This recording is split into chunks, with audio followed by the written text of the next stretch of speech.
So, Kev, first off, Yeah. just want to say, so what? It's been like a week, 2 weeks, 3 days since we talked on here. Yeah, right. We haven't gotten like a month since our last recording that went What out. month is it now?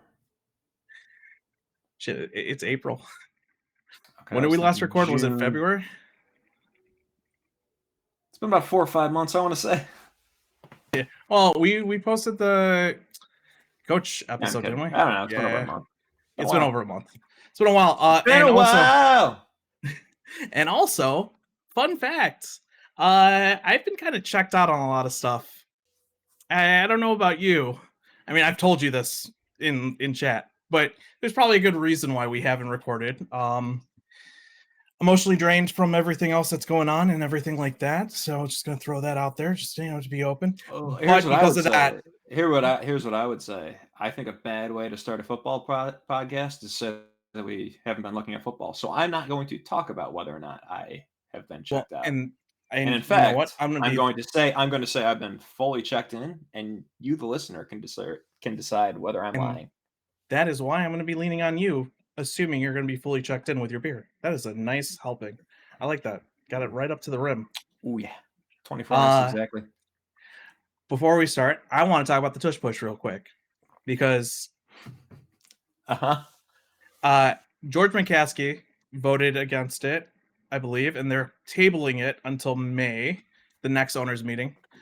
Because I believe it was like 16 votes against is where they got to, but they're like, hey, let's decide this. Let's discuss this later. One of the doctors said just because we don't have injury numbers now doesn't mean that it's a safe thing. I've heard some pretty good arguments for and against it. One of them was how are the defenses going to react if it's so hard to stop? You have different alignments and stuff like that that could lead to like getting rolled up on, et cetera, et cetera. I want to make one quick point, and that is people are talking about the pace of play, and they bring up the example that was brought up with the rule, which was the amount of offsides and like jumping over that I forgot it was like a playoff game. I can't remember exactly what it was a commies game, I believe, where they're at the goal line and there were like multiple penalties. At one point, the referees were like, if you guys do this again, from what I heard, if you guys do this again, we're gonna award a touchdown. Yep. Understand that point. The whole sequence. I just want to really quick because I was watching it. The whole sequence took about 3 minutes. It's insane. I want to bring up another point on the pace of play, and I don't know if this is pace of play or more like it really does bore the game a little bit. There were a few Eagles games I remember earlier in the season where they were trying to run the clock out with like a 10-point or one score lead, right? So short, small 2-score or 1-score lead with like 10 minutes left in the fourth, where they are just going third down to fourth down, convert, third down to fourth down, convert, third down to fourth down, convert, and they shoot off like 8 minutes. And I just want to say, I don't know if this really counts as pace of play, but entertainment value wise, that is some boring ass football to have to watch, but it's smart football. I can't disagree with them to do it. But as a fan, I want exciting close games in the fourth quarter, not games where it's like, well, we know if we just keep running it and we can get 2 to 3 yards, cloud of dust, we're going to get to fourth down. It's an easy conversion from like a yard and a half out. Let's just do it. That is the one thing that I want to get off my chest because I have not heard many people talk about it from the people that I listen to, and I want to make sure that I get that point out. It does kind of ruin close games when it's like the fourth and you can just sit back and do your thing. Yes, the defense should stop them. Yeah, I know it's a weak argument. I want to just throw it out there. You don't have to react, whatever you got. Yeah, I don't think I'm gonna. Yeah, good, cool. I don't really care. I don't not care about your passionate argument. I just don't care one way or the other what they do with it. It doesn't make any difference to me. I don't care either, to be fully transparent. You guys figure it out. I don't care one way or the other. I will say that is one thing that I haven't heard, and it did annoy me on the couple games that I watched where I'm like, come on, guys. Like, can we get this to be a game, or is this just going to be like keep away? And it just gets boring at a certain point. Then let's move on. We have not discussed the Bears additions, and I know we're about like a month late on this. And Yeah, so we probably shouldn't belabor it. But yeah, I don't know. How do you want to go about it? okay, well, let's start off. We hadn't talked even about the trades, so let's start off there. Bears trade for Jonah Jackson and Joe Tooney, And then we'll include the center. Why am I blanking on his name? Help me out here. Drew Dahlman. Drew Dahlman, thank you. Top center in free agency. Pretty decent chunk of change. I think some people had him projected to make more, but if you look at the center market, I think he's like second or third. He claims he took less to come here. He did claim he took less to come here, and to be fair, if you do it by percentage of the cap, it's really not that much considering how much the cap went up. And we really should be looking at it as a percentage of the cap. In comparison to like at the time of the signing, yeah. Huh. Well, so Adam lagged, and I don't know where he was getting at. We cut all this out. This sucks. I hate this.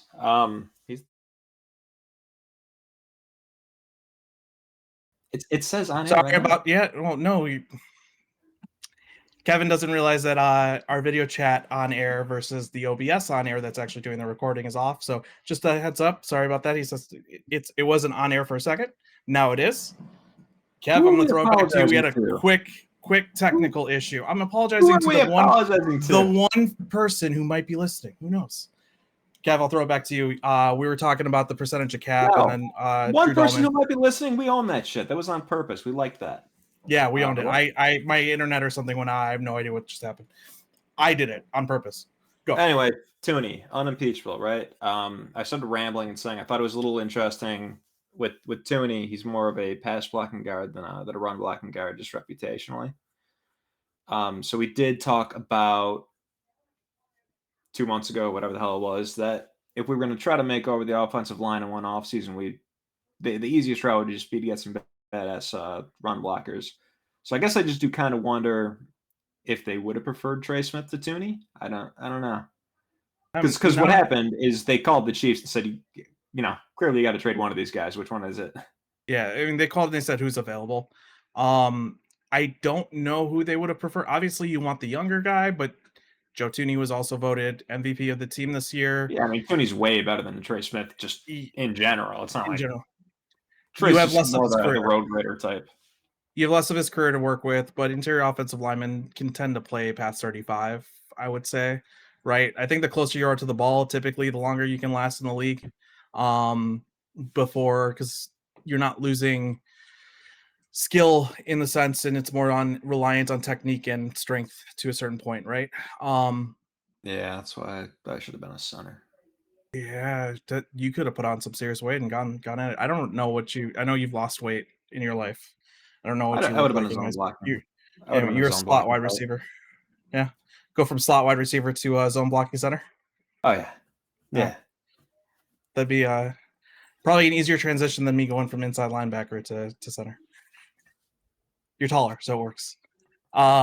Centers famously need to have a lot of height. Yes. You don't want your quarterback to be able to see over you. But also, I'm 5'8", so I got a little bit of arm length. We'll figure that out. But onto Tooney. You are Willie Lampkin. You are Willie Lampkin. That is so nice. The North Carolina guy's a prospect this year. He's like 5'10" with long arms. But there we go. I don't know what long arms is for my height, but I know my wingspan's like 6'1". So pretty good. Yeah, pretty good. All right, go ahead. You're trying to make a point or something? Yeah, let's get to football or some shit. Let's get back to the Bears. Joe Tooney. I love the move. I think, it's going to be more short term. You probably need to figure out a replacement plan. How long is this contract? Have we given him an extension yet? No, right? So we're looking at, I think he's got a year or 2 years left. Do you know off the top of your head, or do I have to look this up real quick? Also, on top of that, while I look this up, he has a year left. Okay. Well, I looked this up just to double check because I believe you're right. It's a year left. We also traded for Jonah Jackson. Yeah, so the Jackson one we got some thoughts on. I want to point out. I don't think that episode, just really quickly, our offensive line episode never went live because we had literally went outdated 2 days later. So we never got that out there. Remember that. I know you were saying we do. I have no idea what we talked did. last episode that went live because the offensive line stuff went to hell because of 2 days later we made moves and we didn't get it posted in time. So it was outdated. The last time we talked was about the coaches. that anything is out there about. And yes, it's 1 year Coach. left. We talked about the coaching Okay, staff. okay. I'll say this. So, um, in the episode that was not published, I pinky swear I said I specifically brought up Jonah Jackson as a preferred target of mine. We were talking about our. It was something like I brought up. Let's say we sign 3. We have to get 3. What do you think about this plan? And in basically every plan I proposed, Jonah Jackson was the worst of the 3 offensive linemen that we brought in, but he was always one of the offensive linemen. And in my mind, it was because the Rams were obviously going to be releasing him, and we could probably sign him for a year, $8 million, something like that. That's what I think. I mean, Tev and Mackay are making less than that proposal per year. So I think that would have been a fair bet. So here's the issue. You were saying a little while ago to me that Poles gave an interview, just like I said with Tooney. That Poles said, like, we actually called them because we saw that he was not a starter and we thought he might be available. And to that, I just want to say, I wish the podcast had been recorded because I also saw that he might be available, and that's why I proposed a much smarter plan than trading. I think it was just a 5th round pick, but then taking on his entire salary, which is not cheap. I think he's making what is 16, 17, and the pick that, I and agree with the then move. guaranteeing next year is just, we didn't need to do all of that. I agree with the move for guaranteeing that next year. I don't. Hold on. The extension that we added to him with the guarantee, I don't understand. I'm not going to add that in here. When I say I agree with the move initially, specifically, because I would rather trade a future day 3, especially a 5th round pick, because 5th round is like right where I'm like, I don't really care about these picks anymore. Once you get to 6th and 7th, it really becomes crapshoot. You get a guaranteed starter for a few years. A 5th round pick doesn't bother me, considering you send him over to the open market. Yeah, you could probably get him for cheaper, but you're now competing. Would I believe that he would sign with Ben Johnson because he did his best with Ben Johnson? Yeah, I would think that would be his target, right? He'd come to the Bears almost easily, but we don't know. We have no clue what could have happened, how talks could have gone. I'd rather just guarantee it, throw that 5th, make sure you've got it. And we have so much salary cap, just give him the money. It comes down to me, when it comes to money, if your cap starts to matter, that's when it matters. When it doesn't matter, right now it really doesn't for the Bears. We have such a clean salary cap set up. I don't care. Just get players that can play. I'm with you, but I feel like in general you're more of a penny pincher than I am. Yep. Except when Which is why it's weird. Except when it comes to criticizing objectively incorrect process that has already happened. This was objectively incorrect process, even if you're fine with it. And I am also fine with it. But it is objectively incorrect process. And I'll point to one big one last year. Was we had basically this identical discussion about Ryan Bates. You don't care about the 5th rounder, at least get him. You don't want him to hit the open market. You don't even know if he's going to get released. I think this is all true. No, it was a 5th, which is what made it so bad. Like, is the 5th not for the edge rusher that we traded up into the 4th? Why am I blanking on his name now? Jeez, Dominic Rupp, Dom Rupp, Austin Booker. We traded a future Austin Booker. 5th. Dom Rupp's the other one. Future 4th to get a 5th. That's why we don't have a 4th right now. It was a future 4th for him, and then it was a 5th. It was a 5th. It was a 5th for Bates because it was a 4th for Keenan Allen. And then wasn't it? It was a 6th for. No, it was this year's 6th for Joe Tooney, and then it's next year's 5th. I don't think it was a 4th for Tooney. You could look it up. I got a janky setup. I don't know if you can tell. I'm in a different spot than I usually am. I guess you are. It's been so long, guys. It's been a month, and I think it was a 4th for Tooney, a future 4th, and a 5th for Jonah. Okay, cool. I've got it. Anyway, my point being, yes, it is just a 5th. The 5th is unlikely to be anything. You might as well get a starting guard out of it. But just so with Ryan Bates, my argument would be, well, if we had a 6th last year, which I don't think we did, if we had been able to trade that for Bates, we would have done that. And then the Chargers probably would have taken a 5th for Keenan Allen, but we didn't have a 5th anymore, so we had to take it. It stacks up. It's just good to value things correctly. That's pretty important to me. I don't care about the money. It ain't my money. And like you said, the cap doesn't matter this year, and it probably won't next year.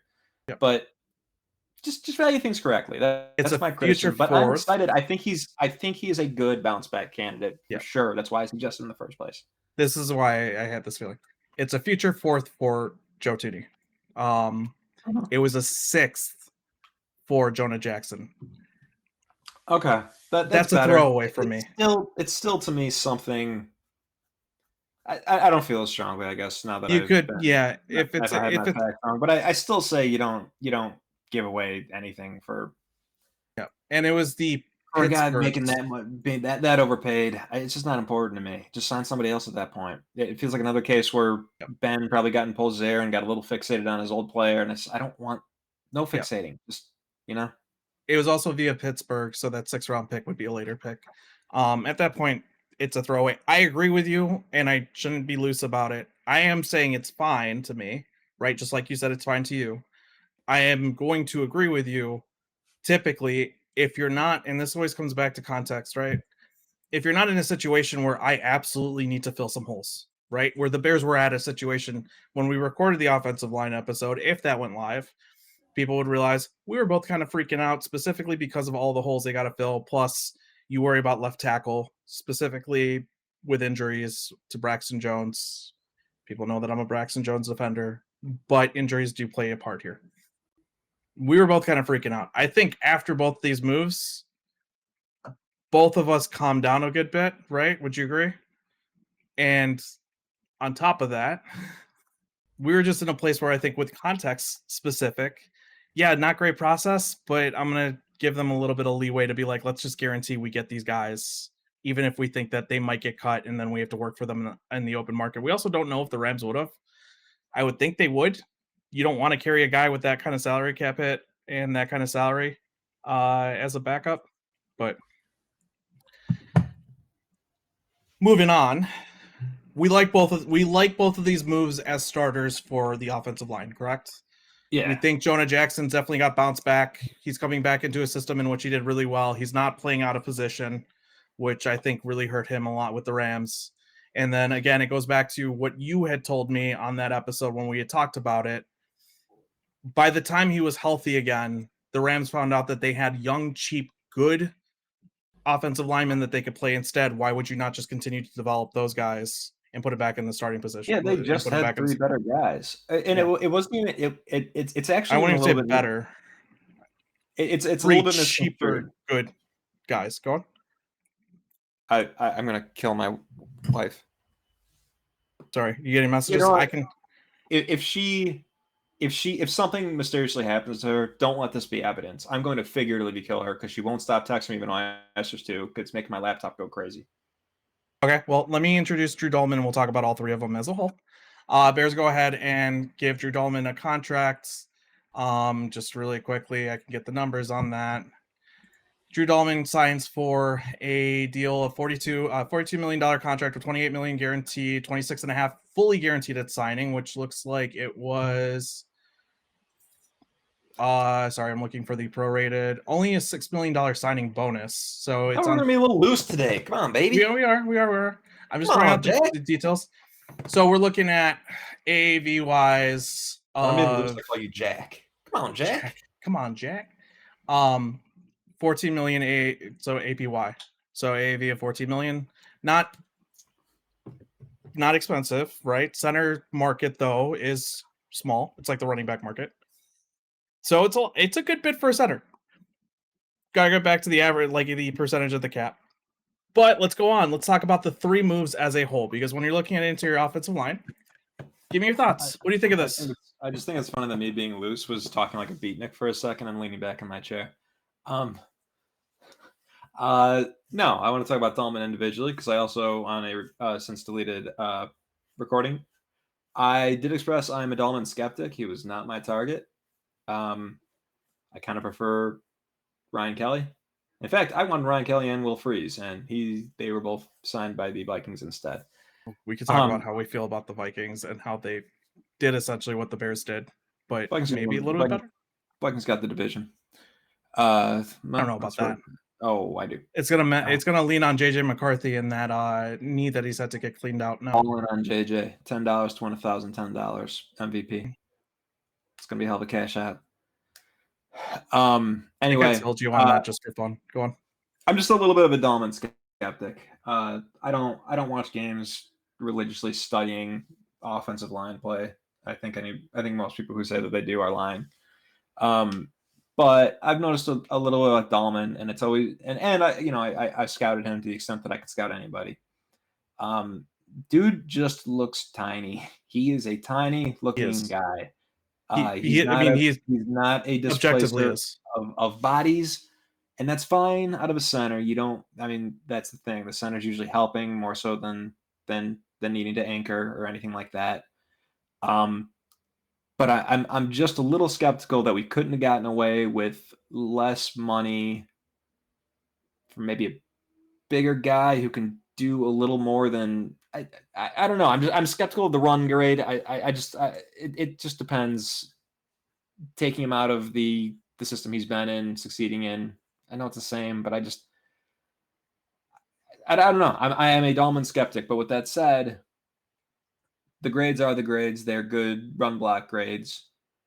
I think if you're gonna before free agency go Tooney and then Jonah Jackson, who again we both like the player, you might as well just go crazy and blow your wad on the quote unquote best center available. There's a floor there at least. Yeah. I don't think he's no Pro Bowler to me. When But we talked about the 10th this, best center, sure, and yeah. that's great. When we talked about this during that non how many times have we had episodes where we never released? When we talked about this during that, I think we probably recorded about 6 episodes and we released 2 of them. Is what I think we're currently on. yeah. Um when we talked about that, I remember being like, okay, you know what? I kind of agree with you. Here's where I say we should talk about the interior offensive line as a whole. I do think he's got some issues in pass pro. The beauty of him being a little bit smaller is he's pretty quick on his reach, right? So if he needs to make a reach on any kind of like outside zone blocking, because he's much better, he's an outside zone center. Yeah, he's And a mobile center. I yep. will not question the mobility for a moment. And I believe the Lions ran the second most amount of outside zone, although Ben Johnson's running scheme is very diverse. Yeah. My big thing here is you've put 2 big guards next to him. How does that help? Right? Because you got to look at the interior offensive line as a whole, as a unit, Yeah. especially. And I think that as an idea, that as like an architecting the interior offensive line as one unit, that might work out well. We'll see. I We'll would see. push back But slightly because we both know a little bit about run scheme. I don't think either would say that we're experts, but no. I know what you're saying. So 2 bigger guys flanking him. It would be almost impossible for the 2 guys next to him not to be bigger at his weight. But these are some big guards. I would say that Dahlman almost like duo for let's say we're running duo. Okay, so you This got the makes double. duo less effective, Like No, it's taking a little bit of every type of thing to me instead of like, all right, we're gonna be a zone blocking team. Let's get some movers. Well, they're not all movers. We're gonna be here's where I would a power like a duo team. Let's get some bodies, and here's where I disagree. It doesn't fit together perfectly for me. Here's where I disagree. So just to give everyone an idea, so if you're running outside zone, you're running more what's it called, horizontally. Typically your blocks are reached. You're The not offensive linemen are going like this yeah. and shielding off the other side. With duo, so you still have double teams. Sometimes outside zone and even inside zone can look a little bit like duo. The difference now, I'm talking about inside zone versus duo. The difference, because even inside zone, you're going to have a little bit of a reach. The difference between like inside zone and duo, even though you might have a double team, is you're working upfield. Now, this is where I think Dahlman, you might be incorrect with Dahlman, because Dahlman can come off, because what you really want with that double team is for your center to come off and reach up to the second level and get to that linebacker, which is something he's good at. For sure. It's not that Dahlman can't run duo. It's the best teams that run duo get the initial fucking pop, and then the center comes off and does it. I don't know what the initial pop. This is. I agree with you there because there's no conversation if we just agree that they're good. And I guess what I'm just saying is, I'd like them. I guess I would like a little more sameness in the types of players that were targeted. Instead, we got not much of a mover who's a pretty good body displacer run blocker on one side, a great pass protector who's a damn good run blocker himself on the other side, but his movement skills are a little less and less. And then we have a center who's like all movement skills and also not a very good pass blocker at all. Just it's just diverse in a way that makes me think that maybe it takes another second to gel and figure out exactly what schemes these guys are best at running. Yeah. So I agree with you there with the initial pop. My hope is because you've, especially like, I think Jonah Jackson's much bigger. What you would hope to do is, especially if he's working on a duo or something like that with Jonah Jackson, you hope that you've you basically, I don't know if I should say mid max because it's not really mid maxing, but like what you're trying to do is you're negating his issues with somebody else. And so Jonah Jackson starts getting the move. So you get that initial pop, you get not an initial pop, but that initial reach that slows him down. And then you get the pop from Jonah Jackson, and then he could scoop block, work upfield, right? So he works upfield, he gets up to that second level, and then you go from there. I don't even know if scoop block would be the right term here, but let's go with that. Yeah. If you Moving could on. visualize it, it might as well be Yeah. the right term. Yeah. I As long as mean, it gets the point across. it's a quick, there's nuances. I not the one to talk about it. So that's the interior offensive line. I think, in my opinion, if I were to grade what we did, I think the Vikings did a little bit of a better job, to be honest with you, with their resources. So I can't give it an A. I'd probably give it a B. And I still think we do have one of the better interior offensive lines. During that episode, I kept talking about what the Panthers did. I think even before, this was even before, it might have been before, because I've been talking about this for the past half year. Before Ben Johnson had brought up the Panthers as like a blueprint, because I personally think that is a good setup. You want your interior to be able to move bodies so you can have a run game. I was hoping to get there, not where the Lions were, but you can get there in one off season. And then Ben Johnson brought it up, and I'm like, I sound smart, but we never got to post that. Yeah. It just So I seems like think they didn't. Seems like they I would didn't say we're quite close. go that route. They went for more well-rounded guys a little bit, But you also have to worry which is because fine. I would say that the Panthers definitely got a little bit more road graders, right? But they still held up Yeah. well in pass protection because you've got shorter quarterbacks who you want to make sure have room to step up in the pocket and are able and don't have people in their face as they're trying to see the field. And I think that's why you got to get the well-rounded guys that can pass block as well. Looking at Joe Tooney, Jonah Jackson definitely was able to with the Lions. Dahlman is where you get a little bit of concerns, but again, I'm hoping that with two good guards around him instead of the Falcons' offensive line, which is atrocious almost everywhere. They're okay. Tell me exactly how good the Falcons' pass blocking was. So you're shaking your head. I haven't looked at PFF grades in God knows how long. I don't really use those to I have judge as I have often as I no want to. idea. I have no idea. I think every single player on their team last year was very strong. McGarry's not much of a pass blocker, but They had issues holding up Matthews pass pro on like play action. I mean, that was part of the reason why, like, I mean, yes, Kirk Cousins was immobile, but it was also part of the reason why Kirk Cousins had a lot of issues because he needed to be more mobile behind their line, if I remember correctly. I'm not gonna stand Yeah, it's fair. on stand on God here, but in terms of the 5 players they had last year, I couldn't name a better five than that. 5 better 5 than that. Okay, I mean, I can tell you Matthews, pass blocking. Lidstrom, Tallman, They were, Bergeron, you know and what? McGarry. These I, guys are they good, they were tied with us for pass blocking. which means they were pretty good. Yeah. So, Screw you guys. we had a couple really bad games, but it Yeah. wasn't. We don't need to digest that. Anyway, moving on. I will I'll just say I'm gonna skip the grade, I think. But we've had a month to digest it or whatever. And when I sit back and I think to myself, do the Bears have a good offensive line now? I think I say, yeah, I think so. I think we have a pretty good Starting offensive five, line. depending health. Is it entirely worth what has been put into it?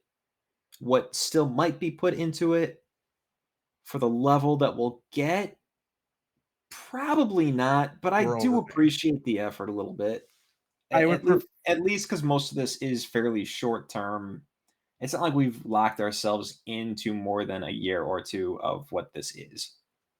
So I would prefer overpaying and getting a upgrade, right? And I think this is worth an upgrade. And right, we always talk about like regressing to the mean on offensive line, specifically in pass pro. You see a little bit more of a linear um, performance with running game. So as you get better, you literally get better in the run game. Pass pro, once you get to the middle, unless you've got one at the top, it's not that big of a deal. I would say that this was worth it. We also have to look at like Drew Dahlman as someone who's supposed to be a really smart center. And I think one thing that we need to offload is the calls for protection. There were a few times where the calls for protection, specifically from Caleb, were just incorrect, and we would have free rushers because of it. I pointed those out. I think Caleb will say it himself. I think Poles has said it from the evaluation. Like, it's just true. It's just, it happened. It's fine. He's a rookie. He shouldn't have had that responsibility in the first place. It was kind of dumb to give a rookie that responsibility up front who's transitioning to league. It seems a little progressive and exciting at the time. And then once it did practice, it was like, ugh, okay. Yeah. Well, so I do like the idea that I do like the idea of paying a center if you're also paying for the mind, and that's going to come into play. Yeah, once you, I thought you were about to say something else, but I do want to stress once you got Tooney and the other guy Jackson, you better get Dahlman or Ryan Kelly would have been fine, but yeah, you better go one of the two. Yeah. So I'm good with it. And we always knew this was going to be the general route, and also Joe Tooney is way better than anybody that we thought they were going to get. So like, there's a lot of good for sure. And there's even like the take away the excuse that Caleb can have entirely. Like, he just can't have the excuse. I wanted to try this with Fields and sign Orlando Brown for way too big of a contract, 2-3 years ago, because I just was like, let's just go crazy on the offensive line and take away the excuse entirely. See what happens when we know the offensive line is not the problem. Yep. So I think we've gotten there. I'm not critical of it. I'm not like over the moon, but like, yeah, I'm happy. Yep. I think starting offensive line, health dependent, good. Depth, oh God, we need to work on depth. We can talk about that a little bit on the draft. Now let's move on though to the. Granted, I probably would sign one more guy. I mean, I agree with you. We do this thing, and I get it in theory, but we do this thing where we're going to do what we do the first day, maybe the second day, and then we are done. It's like, man, there's still some stuff out there. We could grab a swing tackler. I think we kept Bill Murray. I can't remember what happened. We got Murray, we got Kyron, and we got we re-signed Doug Kramer. A fullback. Yeah. And then the other two are gone, I believe. You know what an absolute dream is? So do you remember when Nagy took over? And at first it was obviously really good, right? Like, the offense was looking great. It was looking creative. And then it got fun. Like, we were passing the ball to we're lining Akeem Hicks up as the fridge. We had Santa Claus and stuff like that. Santa Sleigh with Kwiatkowski and the I forgot the offensive lineman's name that caught the ball.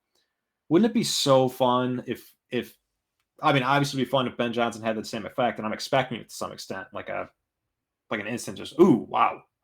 But then we get to the point where it's like, well, now we're going to be throwing the ball to Doug Kramer here, and he becomes like the next Dan Skipper, and he's scoring touchdowns left and right. Don't hand him off, though. Just don't hand it off. But what if he became good at it? What a redemption arc it would be. That would be amazing. I'd love it. Just do that first and get a touchdown, and then maybe I'll trust a handoff. Like, I'm gonna be honest with you. Maybe that's why we re-signed Kramer. Ben Johnson's like, I can absolutely work with the ball in his hands. Hell yeah. I'll be honest with you. Taking a handoff is not hard. And I'm pretty sure if you played like in elementary school, we learned how to take handoffs. Yeah, even as offensive lineman. I was offensive lineman my first 2 years. Yeah, just right there. Just where the ball is, that's the open pocket. You got the bottom hand. Just take it. Take it. Did you know how to catch a ball with the diamond and the pinkies? Pinkies on if you're going low. It's basically still like, pinkies. Wasn't sure if that was universal. I don't. So here's the thing, though. Immediately ignored it. Wide receivers and Immediately ignored that. By the way, never in my life have I caught a ball like that. I always catch the ball like that. I It's catch like a ball this. with my. I don't know if you've seen my hands. Hands are apart, and I grab it. I snatch another Oh, hooker, well, I don't think about it, but and I drop it a I lot, just. and I drop it a lot. But But yeah, that's fair. That's fair. I got pretty in pads. I do not have good hands because I always order linebacker pads, so I could never get my hands fully together. Out of pads, I don't. We haven't played catch, have we? Did I snatch that ball, bro? I go up for it. I'd be so embarrassed about my arm strength. We'll do it Yeah, eventually, but my arm's garbage. I don't think my arm's that great either. I mean, I can throw an accurate spiral, but I'm not gonna be able to. I'm not throwing you like a 20-yard out. Like that ain't getting there. Yeah. Like All right, I you like want to if talk you're about on a corner route, you want to talk about flip over to the other side of the the ball, D and we'll talk line about signing. So the two other big signings were so Dio. Oh my God, why did I even start? Oda Why did I Bingo, even start? Dio Ode Bingo, The thing is, once I try to know what a guy's name is, I know the guy's name. I've never actually tried to know this man's name. Dio Odengbo. I had to think about it, and then it's obviously Grady Jarrett. Yeah, Question: do you think we were in trade talks with Grady Jarrett, kind of like with what you wanted with Jonah Jackson, and we just said, we don't want to pay that much, so because we signed him. that's interesting because that was quick. Once they sign him, or once he was released, I immediately said, "Oh, Bears, Bears, immediately, please, Bears." So when it first came on my screen, I think playing video games and I had ESPN on the bottom. So when I saw it, I was like, "Oh my God, they finally did something on the first day that I want. That's amazing." But you bring up a good point that I hadn't considered. I'd have to say almost certainly, right? Overpay. Oh, the sorry, I was Well, we'll thinking get about there. We'll get yeah, there. And almost yes, it has to be right, like because it's like they had the detail. It's almost as if they were chalking trade and then they already got the contract details down because he signed so quickly after. It's like they didn't need to do the negotiations, and the only way you'd have the chance to get those conversations off to get the negotiations done in that quick of a time, in my mind, maybe it's possible, but the only way I could think of is you did have some trade talks and they fell through, but you're already in negotiations because those trade talks allow you to talk to the player, right? yeah, I hadn't thought about I that, feel but like that would come out. there's no way that's not the case. That absolutely is the case. It's gotta be because I can't think that shit. It happened in a day, and so the Bears obviously Poles has talked about it. He said, "No, we saw the news, we saw the tweet." According to him, he saw the tweet, so that's how he found out, and then immediately started watching tape, and then did it from there. It just seems so quick to get those numbers out and be like, and maybe that's why it's an overpay. Maybe they didn't do the negotiations and they're like, just give him this much. In my opinion, it is a little bit of an overpay for a player of his age who is coming off second year off of injury. And interior offensive lineman looking not as great as he did before. Part of it too, though, is Atlanta has no pass rush. So according to like a lot of the Atlanta beat reporters, hey, the sack numbers might not be great. Pressure numbers are still pretty decent. And Yeah, a lot of the reasons why he wasn't converting is there's nobody else that's rushing the passer. You still got to ask yourself, if you don't have a pass rush, why are you letting go of an interior defensive lineman off injury? Like, a little scary. Like, well, what do they know that we don't? It would be my sure, question, which is why I say overpay. Otherwise, no. Like for the kind of player he is, this is not an overpay. Being fair, if he is the player that everyone thinks Grady Jarrett would be typically like 2 years ago, this is cheap as shit. sure. So I'm I think we're splitting the different. We split the difference a little bit there. He's definitely not what he was 2 years ago. Um, I was getting annoyed with you when you started telling me that you thought it was an overpay the day of because I was like, motherfucker, you don't know what Grady Jarrett. I watched Grady Jarrett this year. I remember specifically thinking to myself, he's still got the juice.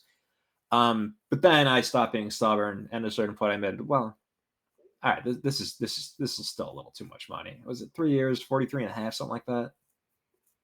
it is 3 years. So it's 14.25. So 42 million over 3 years. 14.25 AAV.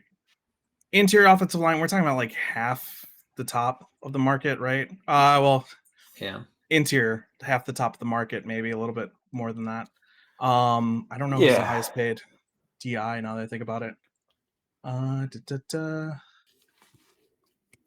Double check because Chris Jones comes out at 31.75, so a little bit less than half.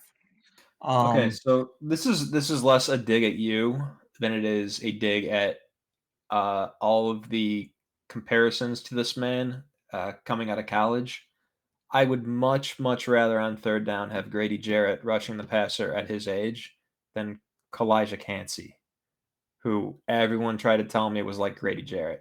Guys are not they're not the same. Grady Jarrett So is a fire hydrant of a you man, and he say is that, but I'm letting you know that like people like Mina Kimes and Nate Tice who watch more Bucks than I think either of us do, love Kalijah Cansey and what he's done in the pass rush game. oh, So I'm just please do not get me wrong. Kalijah Cansey is an excellent interior pass rusher. I'm saying I would because of run rather have defense. Grady Jarrett. He's multidimensional. He pushes people back. Cansey Yes, doesn't okay. do that, and he doesn't have to. He wins But quick.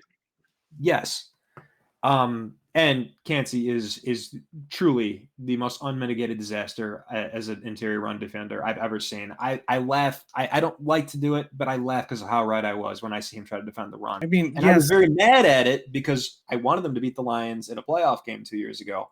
But this guy, they were double teaming him, running right at him, just like I said they would do. yeah, okay. My Give him point more with time. Kalijah Cansey during my evaluation was first off, it takes 3 years for defensive linemen to really build that man meat. Man I meat, man know. meat, man meat, always man meat. Lots of man meat, all the man meat.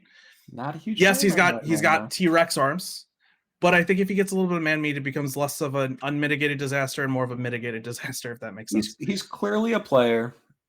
At some point, you might be able to mitigate the disaster, but right now, you run right at him, and Yeah. he's a problem. This is not For, the for, point. for those who don't know, I was a big Kalijah Cansey fan, and he was not.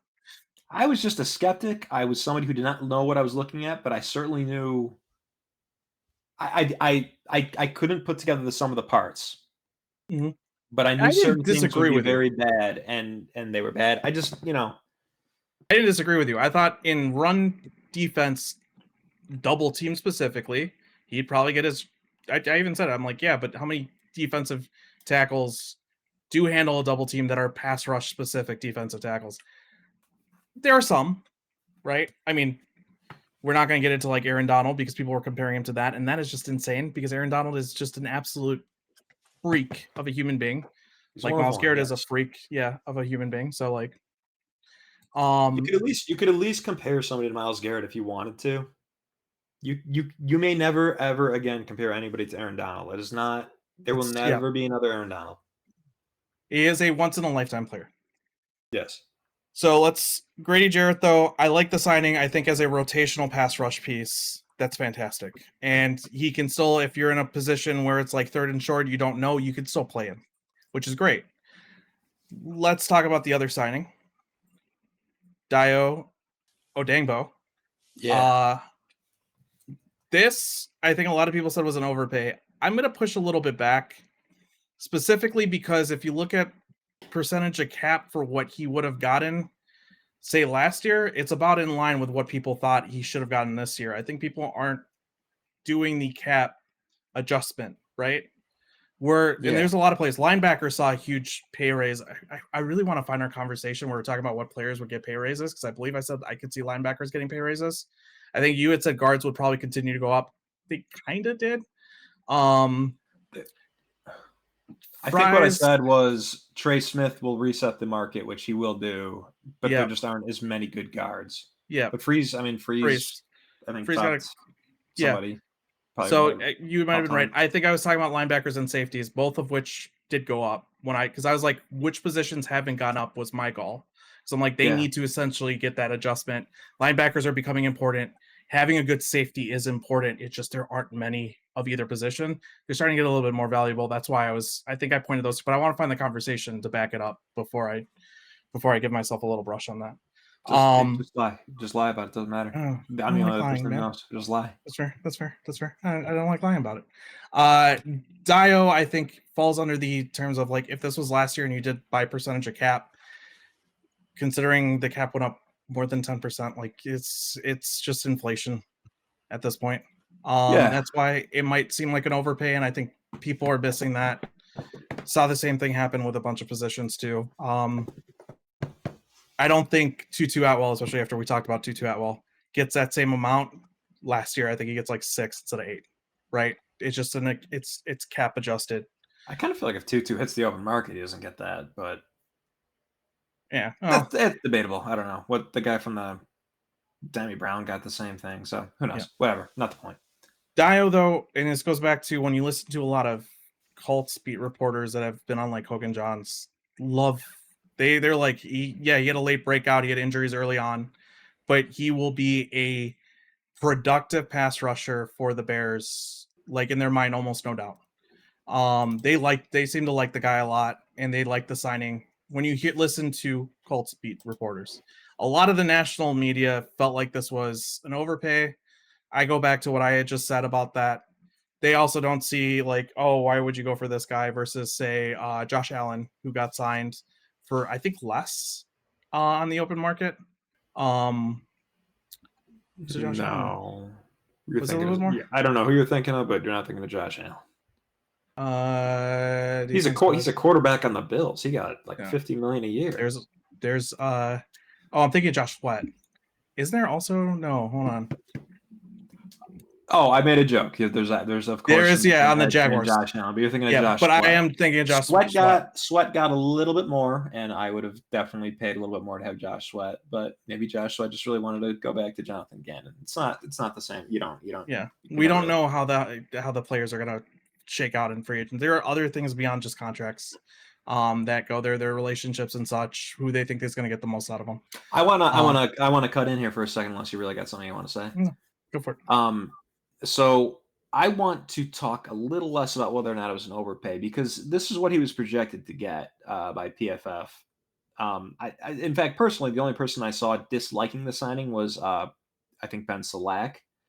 There is a little bit from like the Athletic Football Show. Even Robert Mays felt like it was a little bit of overpay when you listen to it. Bears So fan. like the real nerd brigade, the guys who have the same energy. And as I us, think basically. the thing that bothers me with that, though, really quickly, the thing that bothers me with that is the real nerd brigade should also be able to think in terms of percentage of cap, which is the point that I'm trying to make, right? Sure, but it bothers me that they're thinking of like, oh, but if this was, let's just lump Salak and Mays together. They're the same guy, basically. Let's not split hairs. They're kind of the same guy in many ways. Their problem is that they know the player too well. So I think, what's on the stat sheet, what's on the PFF sheet, etc. Draft pedigree also comes into it, and he was a mid-second rounder. That is what you pay for a mid-second rounder that has done what he's done. That just is what you do pay. That is not an overpay by objective standards. What I do want to get into is that neither of us watched the Colts. There's just no way either of us watched many Colts games. We are not intimately familiar with Dio Odengbo's every snap. But what I think you could probably speak to while I go get myself another beer is we specifically targeted this big 6'5", 6'6", 280-something pound edge. And I got to say, I think we have different preferences in what we consider to be our favorite type of edge, because this is not my favorite type of edge. But I would like you to explain why this is what you and Dennis Allen like. I wouldn't say what I like. I would say for Dennis Allen's scheme, I like. Then explain specifically, that. Yes, specifically because you need to be able to go for a beer. I can hold up. Specifically, the point here is you need your edges to contain. They need to run contain, right? They need to be able to set the edge. They need to be able to play basically inside out, keeping leverage. And when you have somebody like, say, James Pierce, the person I think we were talking about earlier that this got brought up for, who's 245 pounds, can he crash the edge, keep contain, and make sure he doesn't get washed out at the same time on like a run play? Or on a bootleg, right? Like, you don't want the quarterback to be able to get outside you. The tackles are going to be moving you outside. Can you fight and hold position? Lighter weight guys, right? You're talking about like going up against a 320-pound offensive tackle, maybe less, like 295, lightest probably. I don't know what the latest offensive tackle is right now in the league, so throwing this out my ass. But if they're going up against a good left or right tackle, are you able to maintain your position, while doing your pass rush, et cetera, et cetera, et cetera. Really hard to do when you're super light. When you've got reach, when you've got size, and you've got your hand in the dirt, and you're not somebody. So here's where in a 3-4, let me put it like this: James Pierce in a 3-4 would be great because I'm going to be asking him to do a lot of different things. I'm going to be asking him to drop back in coverage. I'm going to be asking him to basically rush the passer with the idea that not that I would disagree, not that I would necessarily agree with this comparison, but you're talking Leonard Floyd for Bears terms, yes, not a pure Leonard pass Floyd. rusher. A guy who can do a little bit of everything, but can Yeah, certainly get up to the passer as yeah. well. Perfect counterexample: Khalil Mack on that same team was a very well-rounded He would defensive really do end. whatever. Yeah, he could literally do whatever. You put him in a 4-3, I'd be fine with. Like, sure, he's a 3-4 outside linebacker. He'd be fine in a 4-3 because he Speaking can. of which, we run a 4-3, and I wish we'd sign Khalil Mack. Yeah, I agree. But like Leonard Floyd would not fit this because Leonard Floyd is going to have issues being a down in, down out defensive lineman, not just somebody who can play to be very versatile. And in a 3-4, you're going to want more versatile edges because a lot of times you're going to be doing things like, say, like a sim pressure where you're dropping a defensive lineman and sending somebody else, even when you're in a 4-2-5. It's just the different schemes ask for different things. I think in this scheme, personally, I want pure pass rush, like give me speed to power, et cetera, et cetera. Yeah, Not so my type of guy, but God, this makes me wish we had Jared Verse. Jared Verse is so a powerful defense. He's so good. yeah, I'm a cut in a little bit here though to say there's a flip side to it. So it's not only that Dennis Allen prefers this in his scheme; it is just the type of pass rusher that he seems to Yep. like. It is why they gave up a future first round pick to draft Marcus Davenport back in 2017, 2018, something like that. He dreams on long levers and big because they can. He feels like if they could be taught, they can go to the friggin' moon, Yep. into the Myles Garrett almost stratosphere. And also, Kind of really where he quickly to got cut in, Trey Hendrickson almost. I want to just to add to your point. There are 4-3s. Like, I mean, Eberflus, they drafted. I don't think Booker was very big. There are going to be 4-3s where they're like, do they at least have the length? Because I want to get their, you want to get your hand on the chest of the offensive tackle. You want to be able to have the reach on them. At that Yeah, point, we'll that, work by on the setting the way, edge. as a James Pierce lover, that's where I'm just fine with James Pierce wherever. Yeah. But anyway, going But I think it's about evaluation, it's about projection with Dennis Allen, and it never really stops. Certainly not for a guy just on a second contract, but relatively young like Odengbo. But I'm kind of with you in terms of if that's what they can coach, I'm that's what not they can not coach, right? really Like, with Dennis Allen here necessarily. I'd rather just have the more proven pass rush juice. I mean, speed to power, like you said, with Verse and Will Anderson as well is another good example of just you don't have to be big to blow up a 320-pound offensive tackle. You just need to accelerate into them. I forgot which Eagles tackle verse basically just threw, like literally like a hip throw off his ass. But it was one of the Eagles offenses. That was It was, Mailata, yeah. yeah. And he did it. I mean, he's not as big of a guy, but God knows he did it so many times to Brax. Did twice to Brax, where he just made Brax look like absolute. But if you can do it to Mailata, you're going to be able to do it to Brax. Yeah. Pretty. Well, we don't have Jared Verse. We have Roma Dunze, and that's what we wanted. Now we're stuck with it. We're fine with it. It's fine. Yeah. Uh, I didn't know Verse would go so well. I mean, I knew Verse would go. Or Chop Robinson was who I didn't think. Who I thought. Can I really quick actually? Well, you're not even allowed to say no. I'm just going to present a hindsight situation to you. Shoot. This is what we want. This is actually inarguable. Jared Verse last year. Just McMillan with the 10th pick this year.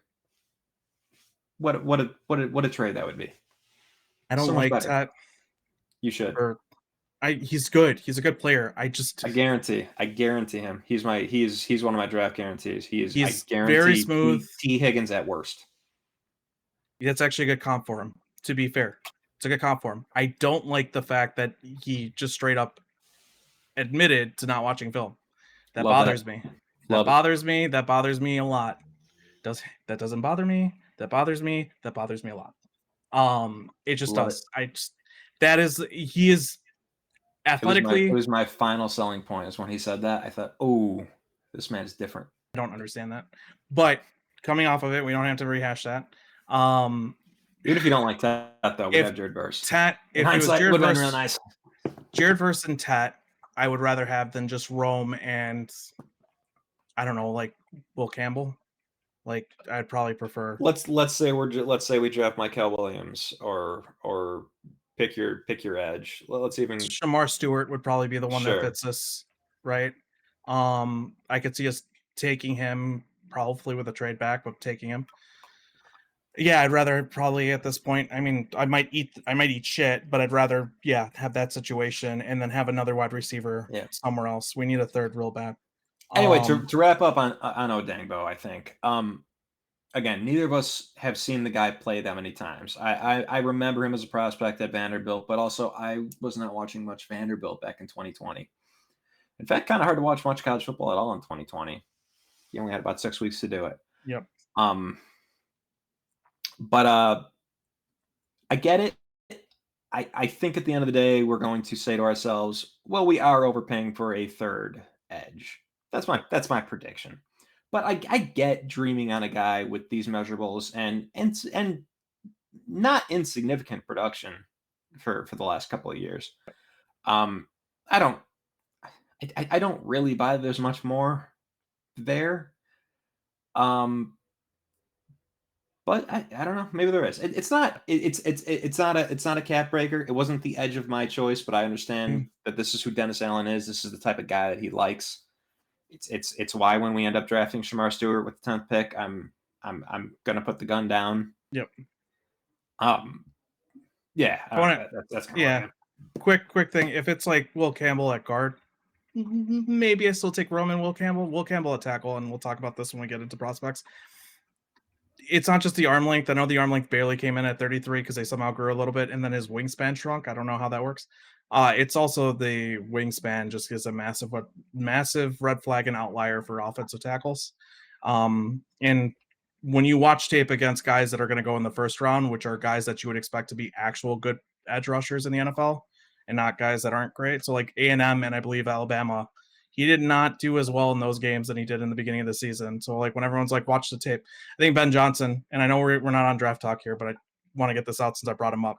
Ben Johnson kept saying, well, you watch the tape and see if it's an issue, and then you go to the measurables. And I think a lot of people are saying, oh, well, that might mean that he likes Will Campbell because Will Campbell's tape's good. Well, no, you watch the tape and see when it's going to be an issue. It was an issue against some good pass rushers. And that might also mean that he's saying, well, yeah, there was some issue there, right, in the tape, and maybe we do care about the measurables. I don't know. I have a proposal for you, and we're going to be sloppy since we're on air. If you don't like this idea, wave your hands horribly. But I say we just we get close to wrapping this bad boy up, and then we talk draft in the next episode, which we will record. That's fair. I just want to throw that in there since I brought up another day. Yeah, we'll be wearing the same clothes though that day because I'm out of clothes. Adam's a pauper. I do laundry. I will likely have a hoodie, but it will not be the same t-shirt on underneath it. Let's wrap up the last couple of small signings then, and then we'll come back to that. Yeah, let's go lightning round on these, and we'll cut in if we have thoughts, I guess. Yep. Because there's not much here. So Zacchaeus, I believe, came next. I think Olamide Zacchaeus is the most notable signing remaining, right? Yeah, I would say so. I think we signed a couple other guys, another wide receiver. Oh, Duvernay. And then guys. I think Zacchaeus is the one. Do we have thoughts on Zacchaeus? My thought would be he's a good 4. I mean, he's a really good 4. And probably 5-3. If he is your 3, I would probably like a better top 2 than we have, but not that much better of a top 2 than we have. Yeah. I mean, the money is like nothing. So yeah, shit, do it. I like it for the money. It's like $4 million for Zacchaeus, who was pretty productive before, 2 years ago, I want to say with the Falcons, he had a pretty decent year. Last year, probably not as much with them having Mooney. Be great on the Bears right now as a Darnell Mooney. Really sucks that his Really? last season didn't go very well because he I got would like to multiple targets. see. There's I don't know if you know much about the Bulls, but there was I think it was Reggie Miller was calling a game once. It was the Hawks against the Bulls, and Kyle Korver was they weren't even playing each other, but it was just the Bulls. D Rose is still on the team, but it was kind of getting to the point where D Rose has probably been injured once or twice. Mm. And Reggie Miller's like, man, if the Bulls just had a shooter, I would love to see what the Bulls would look like with a guy like Kyle Korver. And I don't know if you know how ridiculous that is. Yep. The Bulls had Kyle Korver. Yep. You know exactly what that would look like. To explain the joke that I was about to make, and I make often, and I think my sister probably said it first, but whenever we say, damn, it would be nice if we had Darnell Mooney, I like to say something like, man, it would be so nice to see what the Bears would look like with a guy like Darnell Mooney. Way to bring it up. Anyway, we also signed Devin Duvernay. I was about to make the joke, and then I was like, let's kill a bunch of time and explain the whole joke, because that's when the jokes are funniest. Yeah. Also Duvernay. I just want to say, I'm sorry. I do want to. What do you think? General idea. How many yards do you think Zacchaeus had last year? 400 at most. 500. 500. That's pretty good. Not bad. I would have figured, because I mean he's behind obviously Kyle Pitts, who on and off. Drake London and then Mooney, and I know London was injured, so you're talking about like their fourth receiving option getting 500 yards. That's pretty good. No. Last year in Washington. Oh, last year in Washington. That's right. He wasn't with the Falcons. Yeah. So yeah, he's like their second or third option. Yeah, they really traded off, and their offense was very strange. Yeah. Strange how unbelievably effective it was with really just McLaurin as a true threat. Yeah, and a lot of screens, a ton of screens. I don't know how much of that is yak off of screens. They ran a very gimmicky. I mean, it worked. Don't get me wrong. I'm not trying to say gimmicky like it was bad, but it was a very college offense in the NFL, and it worked pretty well. It's such a tightrope to try to explain what Jaden Daniels did, because we both know that there was something there that wasn't quite. He was good. He was right, so good. So we always have to say he was good. He was good. He was good. Don't get me wrong. He was good. Yeah. The offense was good. But then it's always like, well, but also why did that happen? Because that didn't really make that much sense. This is really a real tightrope you got to walk. The thing that I think he impressed me the most, which was his pressure to sack rate went up when he got injured, and that looked more like the Jaden Daniels that I was expecting out of college, because it got up there to like the 30% game over game. I know when we played him, I was like 3rd and 10, they're buried. I was right every time. And the thing though that I think impressed me with him was, outside of those injury games, when he was healthy and got healthy, his escapability, holy cow. It's like, it was better than it was in college. It just was. It's drawing that it was. And then they did a good job of making everything quick decision and telling him, hey, if it's not there, go. Whereas with Caleb, I felt like the decision was, no, we need you to just sit there and read it out no matter what. Or Caleb was forcing himself to. There was just a decision making of like, I need to just escape now and get yards that he had. Felt like it should have been so stoppable, and it remained unstoppable all the way to the NFC Championship. It's crazy, but to whatever. Back to the point, Zacchaeus. It's weird. I've never once in my life thought to myself, I want Olamide Zacchaeus, but yeah. So Zacchaeus, now that we have him, I don't know. But now that we have him, I'm like, yeah, this dude's solid. I don't mind this guy. Yeah, I still think we need another, like, we need to draft someone probably in the 2nd or 3rd round to like really shore up. But we'll get to that in the episode we record in 4 days. Devin Duvernay to wrap it up, and then there was other signings, but we don't need to get into all of them. I think Duvernay is probably the next.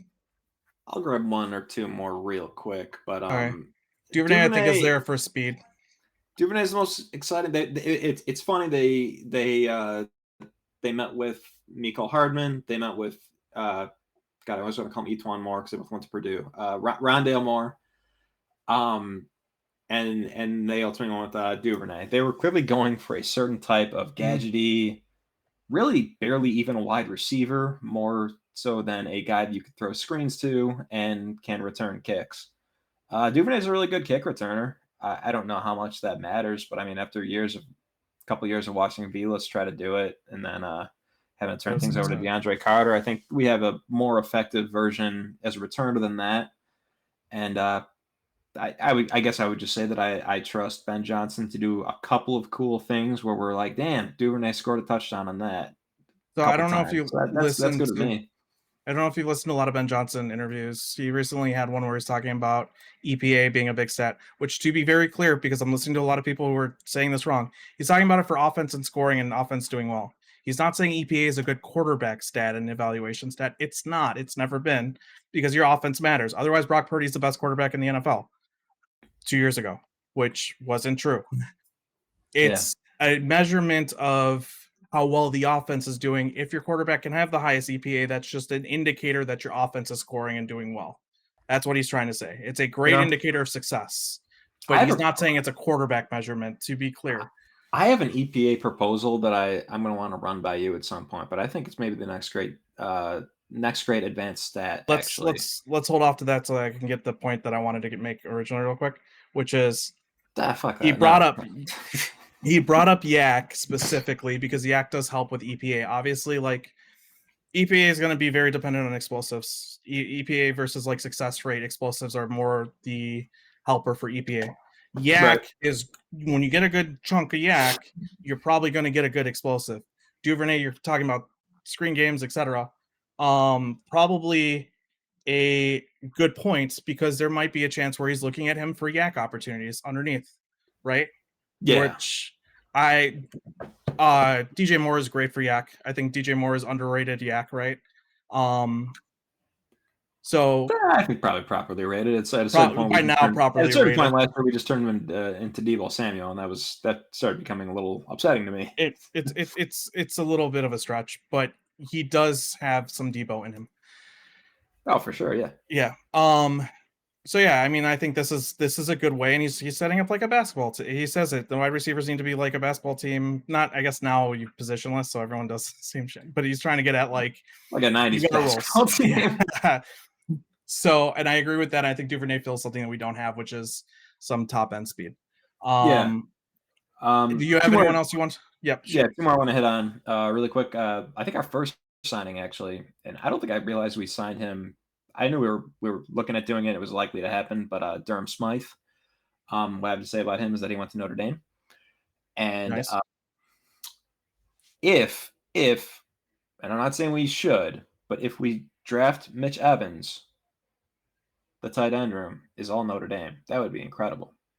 Hey, I don't know if there we anybody go. knows. Notre Dame almost won the national championship this year, almost doing some heavy lifting, but they certainly were in the They game. got there. They got They were there. playing in the game, and And at a certain point, they stopped it getting blown out. yeah, second half they did pretty decent. Oh, they did real good. Last one I'd like to hit on, unless you have legitimate Durham Smythe thoughts, just blocker. Blocker. No, I don't. I like it. I got just He go. he is a relatively talented man for what he is. Last one, and it's messing me up, and I think maybe we hit upon it a little bit in our draft episode in 4 days. Uh, we let Jack Sanborn go. So I have thoughts on Just this. just Um, just did not tender him a contract. I don't understand it. I think the Cowboys gave him what was it, 8 mil? Let me double check before I No, just no. So what I definitely do know is that the Cowboys gave him less than the amount of the tender, which is a data point in favor of what the Bears did in my mind. Oh yeah, he's way off. Holy cow, he's like one. How did he get so little? Is that like draft pedigree at a certain point? Because he was still good, man. I don't know, man, because what it What did he eat? is are we stupid? Because the entire league said no. We weren't saying that he was any more than He's a a Sam who comes off and only plays about 40% of the time or so. good rotational But mic, in man, my he opinion. was real good at it. And he was a damn good rotational mic too. Like when Tremaine Edmonds was out for a bit, I believe, he came in there and he handled it. He also handled it pretty well when we didn't have any linebackers and uh we traded Rowe. So like it's hard. I think I'm happy for him because the Cowboys do not have linebackers, so he'll get the ability to start or at least have a chance to win a starting position with them. and that's not just rotational as like the sense of a Sam versus like coming out on nickel and everything like that. I thought he was a lot. Dude, he's one of like he played linebacker the way that I like to play linebacker. Now here's my actual thoughts here that are probably different than a lot of Bears people. I also like Noah Sewell coming out a lot, and I don't know how he's developing. Obviously, he was pretty injured a lot of last year, and he hasn't gotten much chance to get on the field. I liked him a lot as a prospect. I am curious if they saw enough from him that maybe they're like, well, this is our Sam linebacker, right? Why don't we just use Noah Sewell there? Because Sewell is also, I think, a good prototypical Sam. I don't think he can play the mic at all. I don't know. I don't think he could play the will. But he'll do, I think, as a Sam linebacker, he could come in and give you most of what you can get, and it's just cheaper. So I'm curious if that came into the conversation or if they're planning on finding a replacement. Because to me, they still haven't cut Tremaine Edmonds, which tells me they're probably going with him, and I feel like they are. So our linebacker room's kind of set. Right? Unless we do something really unexpected. Well, not so unexpected that I'm not unprepared for it, but still unexpected in the draft here coming up. Yeah. Which we'll get to. I just wonder if I wonder this. What is a Dennis Allen linebacker? And to that, I go back to the linebackers that I remember them drafting, which is like Pete Werner, who's still there, and Alex Anzalone, who's since gone on to Detroit.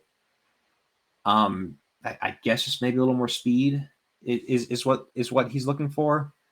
And I should point out that last year Dennis Allen coached Nefi Sewell, the brother of Panay and the guy on our name, who I'm totally blanking on. Noah, is that his name? Noah Sewell. Noah Sewell, who's also brothers with Panay Sewell, which is fun. That is the brothers. Maybe he just likes the Sewell brothers. I don't know. That's something. Maybe. We could talk about it because I think linebacker might be an underrated thing that people don't think about the Bears drafting, which I think they might. So that's all I got. I don't know the linebacker class all too well. I think there's one guy who's going to fit real well in like a Tampa 2, but that's not going to be us anymore. So, yeah, I think that's good. I think we should we'll come back in 4 days. Yeah, 4 days. Sure. All right. I'm actually busy in 4 days. Let's do 5 days. All right. So that's Kevin. I'm Adam. Thank you for sliding into Virginia's DMs. Bye.